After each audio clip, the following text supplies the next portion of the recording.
Or remember when Chris Brown was in the country and people were fangirling over him to the point where like he actually had to swat off some woman's phone? Like people were fangirling and a lot of it was women. Like actually the main people that were fangirling were women. And that was because Chris Brown was in the country. Like some of y'all fangirl over your favorite pastors to the point where you're calling some of them daddy. Like, come on, bruh. And you're really, really losing it because the royal penis is clean, Your Highness. welcome to the Breakdown Podcast, where I talk about love, sex, and relationships from a guy's perspective, as well as a bunch of other guy shit. The man on the mic is a man who likes his women the same exact way he likes his yogurt. He is also a man who continues to include running his mouth to his cardio routine. It is none other than a tall, dark, and mildly handsome man, Sir Denver B, and I am here to speak on dating. Actually, the main topic is about dating, more so singlehood, but a lot of it does revolve around women. This isn't because I have anything against women, it's just a lot of the changes that seem to be affecting the dating market might actually be there because, or at least in large part due to changes that have been happening to women over, the course of history, if I can put it like that. And it is something that is a continuation. I did start part 1 on the previous episode, and this is part 2. And I aim to go as deep as I need to go so that I can get the most out of it as I need to get. But all in all, I hope that you do enjoy what you're listening to, and should you like it, should you not like it, should you have a different form of feedback, or should you want to suggest a potential topic or a potential guest for me to interview, then you can always slide into my DMs. The DMs are always open. The social media links are in the description, and should you feel a little bit lazy, you just don't want to go and look at the description, then I usually mention them at the end of the episode. And as a result of that, I hope you listen all the way till the end of the episode. Now, with all of that said, a couple of things happened this week that I felt like talking about. I would have gone into the whole Christy and Desmond breakup thing, which I think took a lot of social media by storm, and people have been talking about it for like the entirety of this past week, at least, this week when the episode comes out. And frankly, like, it's not something that I'm supposed to really give a flying shit about. Like, I'm a dude. This really isn't the kind of content that I'm usually into. And so, as a result of that, I didn't really look too deeply into it. Although I am fairly up to date as far as details are concerned, and considering that I do not endorse cheating on this podcast, I really can't say much besides I can probably understand why dude might have made this decision. Not that I endorse it, but there's different opinions from different places around the entire thing. But all in all, like, that wasn't what I really wanted to talk about. What I actually wanted to talk about was I Show Speed. Now, for those of y'all that don't know, or you didn't really care to know, I Show Speed was in Kenya, and most people in Nairobi, if not most people in online Kenya, or at least the Kenyan online community, was probably aware of this. Partially because the guy did shut down like pieces of the road, and like there was quite a lot of traffic around him, and he had quite a massive crowd that followed him. But besides just that, and also the live stream, which was considered to be one of the largest live stream that he's had, actually, which, as a Kenyan, it does make me a little bit prideful. It was also the way that people were reacting after the fact, like the memes that people started making. Because I can remember, like, the stream was pretty nice. He did a couple of interesting things. He went, I think he made ugali. He fed some milk to a rhino, adopted it, and called it Rhinaldo, which was very on the nose. And, he went and he had quite a blast with people online, but mostly even like with general Kenyans that were generally like super happy to actually see Speed. Now, don't get me wrong, I don't think most people actually knew Speed up until like very recently. And I think he's just one of those guys that's almost like designer. Like, for anyone that remembers the rapper Designer, like, you don't really think that the guy is to spit bars, and minus the Panda song, you didn't really think too much about the guy. But if there is one thing that anyone who has interacted with him will tell you, is that the guy is just hype and vibes. And honestly, like, I Show Speed is kind of like that. So for most people that were really into it, like, it was the fact that it was very high energy, and he's a very high energy individual. But for some reason, like a bunch of women seem to be clowning the guys that were all about Aishu Speed and were busy, can I say, fangirling, towards him and everything. And like they were caught on stream saying, oh, recognize me, Aishu Speed, I'm your biggest fan. Like people seem to be making fun of like all the guys that were there, and they were talking about how, oh, your avoidant boyfriend isn't avoidant, he just doesn't like you. Look at how he was behaving when Aishu Speed was in the country. Or imagine your boyfriend being one of those guys that was busy screaming for Aishu Speed. And it was interesting how such a thing was happening. Fortunately, some people picked up on it and they actually did start talking about it. But personally, like, I saw that, and at first I found it a little bit funny, but after I just felt like it was a bit sad, because like, why is it that as guys, as men, we can't be open and expressive about our liking of something? Like, you find the guys being clowned for crying because Arsenal lost. Or, for example, when France didn't win the World Cup and it instead went to Argentina, like there were some people that were in tears. Like, you'd find that guys are being clowned for that, and they're like, oh, why are you people crying? Why are guys, really losing it and like fasting and like deciding that they're not going to eat because of a game? And you also find instances where someone like Aishu Speed, and yes, I know the earlier ones were a little bit extreme, but you find an instance where Aishu Speed is in the country and guys are losing their shit, and suddenly it's like, oh my goodness, how can you do that and you're a man? And the thing is, I feel as though people guard masculinity like it's this special thing, but at the same time, it's almost always being weaponized against men who actually want to express themselves, at least on an emotional level, that is. Because when you look at it, like, there's nothing wrong with those guys fangirling on Aishu Speed. Like, these guys are fans of Aishu Speed. Like, dude is doing his thing. And I can remember how, like, after seeing those memes, there was another video that I saw like almost immediately after. I guess the algorithms know me too well. It was one where a lady was busy talking about how women don't like it when men are happy. And there was something else that was added on top of that. I don't want to get too deeply into it, but when I thought about it, it actually did kind of click, because there was something else that I heard a comedian saying not too long ago where they were like, women like being happy, but women don't like men being happy, not unless if they're responsible for their happiness. So it's like, you would want your man to be happy, you would want to see your boyfriend being happy because you got him something nice, or because you're doing something sweet for him. And like, if this guy cried tears of joy on your wedding day, you'd be like, oh my goodness, it was such an emotional moment for him because he was so happy. But this man decides to cry tears of joy for Aishu Speed because he's seeing him for the first time in his life, face to face, in person, in his country, and suddenly it's a big thing. Like, have you seen how you guys fangirl? And mind you, I use the term fangirling because it is actually a term. Like, when you think about it, imagine the number of women that lose their shit when they see Beyonce on the screen. Beyonce, Or remember when Chris Brown was in the country and people were fangirling over him to the point where like he actually had to swat off some woman's phone? Like, people were fangirling, and a lot of it was women. Like, actually the main people that were fangirling were women. And that was because Chris Brown was in the country. Like, some of y'all fangirl over your favorite pastors to the point where you're calling some of them daddy. Like, come on, bruh. And you're really, really losing it because your mans or guys are showing love to a guy called Aishu Speed, who's nothing but positivity and just hyper vibes. Like, why is that such a big problem for some of y'all to take in? Like, don't get me wrong, I can get the whole being a suave dude and being chilled and acting all nonchalant and shit might work in some instances for some people, but if someone wants to be expressive and enjoy the moment, let them do it sometimes. As long as it's not utterly embarrassing in a bad way, I don't see why they shouldn't. And honestly, for the people that clocked that and pointed it out, thank you very much for bringing it to the masses, especially the ones that might not listen to this episode. But honestly speaking, I feel like you all need to start letting men express themselves a little bit more.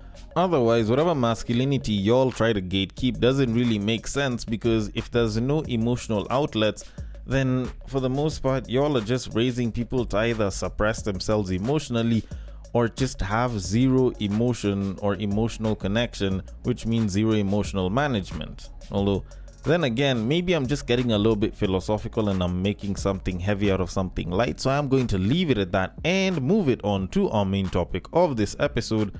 Now, for those of y'all that may not have listened to the previous episode, and even for those that probably listened but didn't get to the main topic, I was busy discussing the concept of the relationship recession.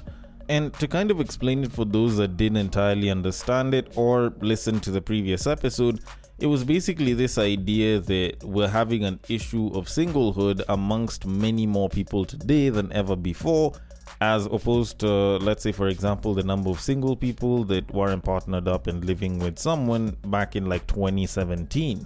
And as such, it was a term that was developed by the people at the Economist, and it kind of went into discussing a couple of the things that are causing the singlehood, or at least the relationship recession, which just seems like a fancier word for singlehood. But all in all, essentially it was about that. Now, I kind of went into the entire thing and I gave my thoughts on how I felt like the article, or at least the post itself, seemed very biased towards men, because it seemed to show how much more positive it seemed for women, while making it seem like it was a fairly bad thing for men. But all in all, the thing that I did say on the episode is there's a lot of reasons for why we have singlehood right now, and I couldn't fit it into one episode, and I discussed a couple of things. And so this is me basically coming back to speak on some of the other things that are involved. Now, first of all, I want to give at least the breakdown of where all of this started. So I'm going to let the video play, then I can give some of the breakdowns that I gave before, then I can continue. So without further ado, here at The Economist, we think it's time to declare a new kind of recession, a relationship recession. We crunched the numbers and there are at least 100 million more single people today than if coupling rates had stayed the same as they were in 2017. And in America, 50% of men and 41% of women aged 25 to 35 are not living with a partner, a share that's doubled in the past 50 years. This rise in singlehood isn't a straightforwardly bad thing. There's less social pressure for women to get married, they can now earn more than they used to, and divorce is easier than in the past. All this means is that they no longer have to settle for an unhappy union, and that is a huge liberation. Today, many people, especially women, are happy to remain single, but surveys also suggest that most singles would rather be in a relationship. So why are these singles not mingling? One reason is that society has changed in ways that make large numbers of heterosexual men and women less compatible. As opportunities in work and education have improved for women, they no longer need a male partner to support them. Many men are struggling to adapt. In the OECD, a club of mostly rich countries, 51% of women aged 25 to 34 had a university degree in 2019, compared with just 39% of men. You might expect that this will create couples where the woman was better educated, but women still seem to have a preference for men with higher earning potential. Hey. One study in Germany found that educated women over 30 were more likely to stay single than partner with a less educated man, so men without college degrees struggled to attract partners. This new reality is making some men angry. Take South Korea, for example. A survey suggests that around half of young Korean men think they are discriminated against, and some 60% complain that feminism demeans them. Meanwhile, many young Asian women avoid marriage because they're expected to shoulder childcare and housework alone. They worry that the opportunity cost of marriage is too high, that it will harm their careers without making them happy. Another problem concerns dating apps. You might think they would make it easier to find a match, but they could be making people much pickier. Reporting in the Wall Street Journal suggests that most women on Bumble screen out all men who are less than 6 feet tall, which is about 85% of them. Some people are even turning to technology to find partners who will never reject them. A striking 7% of young singles say they would consider a robo-romance with an AI companion. As these love bots get more sophisticated, they could aggravate the decline of human relationships. Many people worry that a world with fewer couples and children will be sadder and more atomized. Yet some of these problems may be self-correcting. How men and women relate to each other has changed enormously in the past, and could do so again. Okay, so that is the video that I had basically based this entire topic off of. And to be quite honest, like when I look at everything that's been said, I kind of maintain the same things that I was saying in the previous episode. It did seem very biased against men, because the only time they were bringing up the men's side was when it was like, oh, if you're a less educated man, and apparently it's like there's men that are angry that feminism exists, and how apparently like, oh, the current state of affairs has made it so much harder. Like, there's all of this that seems negative towards men, but in reality, I feel like a lot of those issues are across the board. But all in all, I think the only thing that I forgot to mention was how I found it interesting that they say 50% of men aren't partnered up and living with their partners, but 41% of women are. Like, where's that 9%? Are those 9% part of like those like 3 relationship type things, where it's like one man living with 2 women type things? Like, I don't know. That was one of the things that I was kind of wondering at some point. But anyways, that's sort of besides the point. Maybe there's also, like maybe more women. So for the same number of men, it could be the case. But all in all that aside, so when I was discussing this in the previous episode, and I was talking about how there's multiple reasons for singlehood, and I would need more than one episode, what I discussed were more the society-related reasons, of which I spoke on how there is less pressure to get married now more than ever. So, there's a lot more people that are taking longer to get married. And even though it may be considered easier to divorce in some parts of the world, what I know for Kenya is that it's a lot easier to get separated without any societal impact. Also, the element of women making more money has kind of really shaped things up in more ways than one, of which I do intend on mentioning some of those other ways, although a little bit later, whereby they are just a little bit more picky, and they are not ready to like upset their own lives just to be with a man. And like the fact that they make more money can be intimidating for a lot of men that don't make the same or more. Then there's also the issue of more entitlement on both sides, where there's a lot more women nowadays that believe that a guy should be a quote-unquote provider, and there's a lot of guys that believe that if they make enough money they should be allowed to fuck around. Like, certain things like that have made people a little bit more entitled on either side, which has made it harder to date. So now I get to bring up some of the other issues that do affect singlehood, or at least that do make singlehood a lot more possible for a lot more people out here. Now, I have more personal related issues, or at least more personally centered issues. So like the fact that nowadays people are happier single more than ever. And I say this because a lot of times, like especially in the past, people would talk about how like, oh, you need to find someone. Even when someone's made a lot of money and you're a guy, you find that people basically expect you to go ahead, get a babe, get married, have some kids, or just get someone to be with. Not unless if you're trying to live the life of a rock star. And I know this because like even people in the village kind of think of it like that.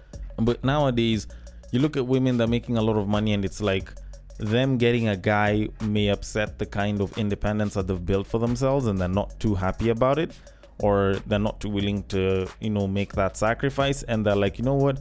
I would much rather stay single until the right guy comes along. Then there's other guys that look at it and they're like, I don't really need to date right now, especially guys that start making quite a bit of money. Like, I once spoke about the whole money man paradox thing, where it's like, if you're a guy and you don't have money, you're not really liked all that much by the women that you do want, and you would want to like settle down with. Then suddenly you make money and those women want you, but you either don't want them or you don't want to settle down with them. And it's a pretty interesting paradox that happens, because like there's a lot of guys that will start making a lot of cash, and suddenly it's like the idea of wanting to settle down with just one babe becomes hard, because they're getting so much attention, or at least they're able to get so many other women, or they're getting so much attention from a lot of different women. And so asking them to settle down with just one is particularly hard for them, because they're not used to getting that much attention and they love it. And not unless if they get to a point where they feel like it's vapid, which for a lot of guys can take quite a while, like it's something that they'll want to keep and continue doing, for time and time and time, all the way like till maybe even the end of time. And that can make dating hard for them. And like even for the women, that whole independence can make dating hard for them, which actually leads on to the next point, which is mate selection has actually become a much bigger problem than ever before. Whether we're talking about the character development that people are going through or have gone through, or whether we're talking about, possibly shit selections in the dating market, people are talking about how mate selection is harder than ever now, and there's a multitude of elements that are assisting that. Whether it's men who are making money being able to pull babes, whether it's the ease at which people can get sex nowadays, whether it's the fact that, there's a lot fewer guys that are looking forward to settling down, and even the fact that people have just had bad experiences in the dating market, so they just don't want to date, mate selection is a little bit harder. So as a result, there's more people that are single. And if you're following what the Economist video was saying, it does make it seem as though it's the women that are ejecting themselves from mate selection or being in the dating market because of that. But it's not just the women. Even men seem to be happy in that state where they're not really trying to look for anything serious. Because you find that, I mentioned, maybe 10 episodes ago, where I was busy talking about this guy who helped some other dude move houses. And this is a guy that's making good money. He moved into a 2-bedroom apartment in a pretty upmarket part of Nairobi simply because he wanted a room for his office and for gaming. And yet this guy is making good enough money and he's living a good enough life that he can even manage to sustain having a wife and maybe 1 or 2 kids. But the guy isn't interested in any of that. He's not even interested in dating because any of the sex that he'd want, he'd probably get for free, and a babe would probably be stress for him. So when you look at people that are like that and they have the potential of being in the dating market but they've ejected themselves, you can find that mate selection might be a little bit hard because there's many good options but they're not even selecting themselves to put themselves up as options. Then there's time, or at least the times, which have created incompatibility. And you see that a lot more with the fact that women are earning more money and they're becoming more educated. This has created a bit of an issue because there's a lot of women that will earn more and will not want a guy that earns less than them, or they will want a man who is a provider. This provider man thing, let me not talk too much about it, but there's that. There's also the bit where they want a guy that's also similarly educated, although sometimes if you have more money you can offset that. But essentially, the fact that they want a man that either earns the same if not more, and they want a similarly educated man might make it hard for them, especially since there's a lot fewer guys that seem to be graduating from schools. And this isn't just in the US. Even here in Kenya, I see more guys who've dropped out of school and tried something as opposed to the guys that are trying to finish school. I remember speaking to a female friend of mine who had gone for her master's about a year or 2 ago, and she was talking about how, I think it was maybe save for one guy, everyone else in her class was actually female. So the entire time, and she did a couple of other professional courses and they were all majority female. So if more women are seeking men that are just as educated, if not more educated than them, then there's a lot of men that may be getting out of, or at least may be getting filtered out, simply because they're not as educated as some of the women that they may be approaching. Then also, the fact that women have been making more money, and yes, I know, I've been talking about women making more money quite a bit, but just know, this is something that has affected a lot of our social dynamics in ways that many people may not get. But the fact that there's a lot more women that are making a lot more money, they feel like there is less need for men. They will talk about how they do not need a man, how they do not want to be with a man, or just they don't need a man.